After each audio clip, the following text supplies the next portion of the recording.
you stick with the book, or if at all, what did you take from it for the series? Did you say how closely did I stick to the book? Yeah. I did not stick to the book.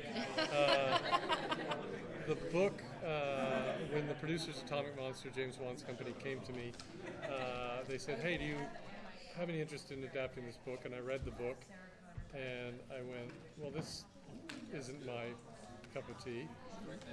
Sorry. Let's start again. Sorry. Start from the top. But then I thought, well, what if I just flipped it all on its head?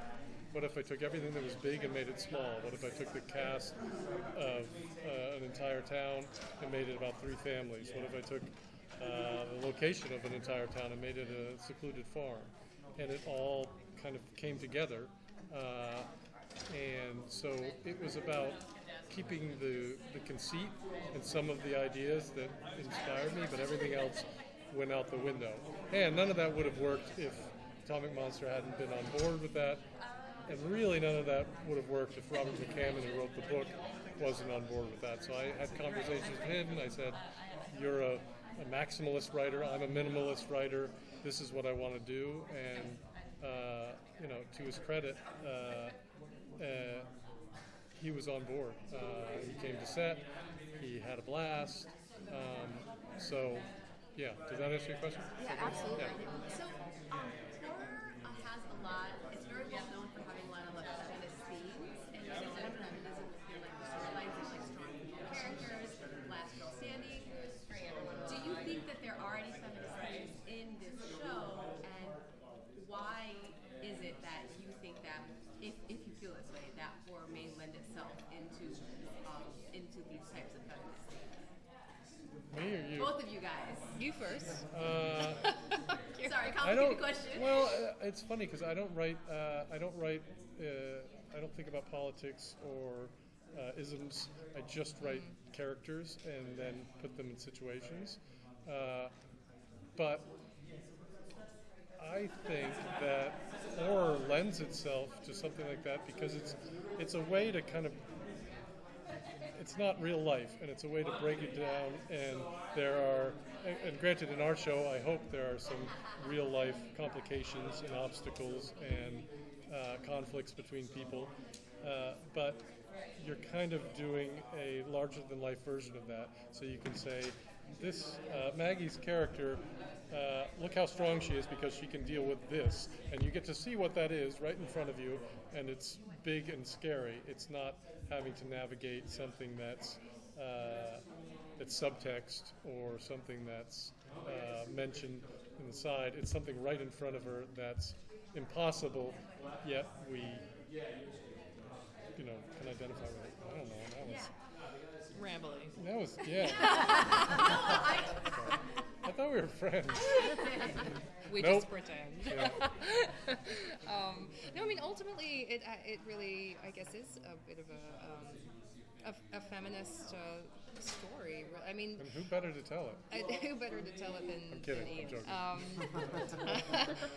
But I think the same. I don't necessarily go into something thinking about the politics or in hindsight what the themes are. I think that's something that comes to light after the fact. Once we're here in this position, we put it together and we get to talk about how it's relatable on a global scale or more universally, and definitely there is this strong feminist sort of storyline in it because Maggie, it's all about her motherhood journey and what she would do.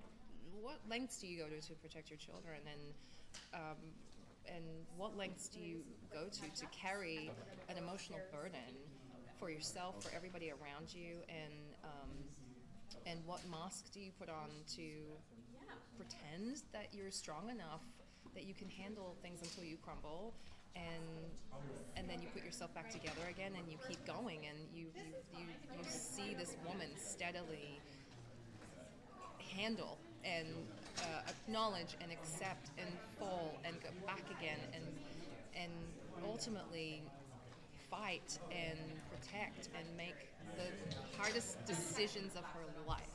at the end of this journey. I have goosebumps. But anyway, but that was like really the most amazing thing for me, because it's not just a genre piece. This is a story where I, as an actor, can go, wow, what would you do if circumstances were this insane and your family is at stake? And I think that's the piece. I mean, yes, we are a horror. Yes, it's going to be exciting to get to the end of the episode and go, oh my gosh, I can't wait to see the next one. But I think really the thread here is the characters, and watching Maggie, the character of Maggie, and her husband, and the kids who are extraordinary, and Chaske and everybody else who is in this farm setting, deal with everything that's thrown at them. That's the key for me, anyway. I think as an audience member, I wouldn't watch it otherwise, and I wouldn't have done it otherwise. Why do you think that we see Maggie be the first one to take the directive to not trust anyone first compared to the other characters? Well, I think she's definitely set up to be in a not so very trusting mood when we meet her, and I think that becomes apparent as to why when we watch episode 1, which is great because we're already deeply emotionally invested in this family, because something's really off, and the character's already dealing with something that's deeply hurtful to her, and we really kind of set the bar, I think, high already for what's to come in terms of emotional dealings in the show. For both of you, what was I'm Russ Milheim from the Direct, by the way. Good to meet you guys. Hey, nice to meet you. What was the most unique experience that this show afforded you guys? I know there's probably a lot. No, well, for me it was really, I think, the most unique were the last 2 episodes. They're really something else. I mean, I've been doing this for 20 years, and I don't often feel like perhaps I'm going to be like super challenged, just because I've done so much sort of carrying a lot of emotional weight for certain characters in different shows and things, and this definitely raises the bar for me, for sure, which was both surprising and very exciting. So now you. What was the most unique experience that this show gave you?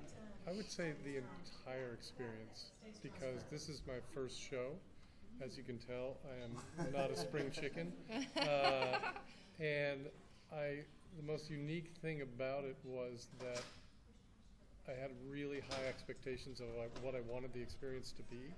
I've worked a lot of jobs in a lot of industries, and I didn't want this to feel like a job.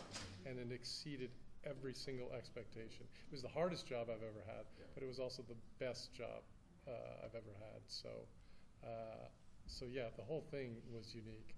Like, we finished production, a month and a half ago, and I'm still, like, I gotta go back to summer camp and love it.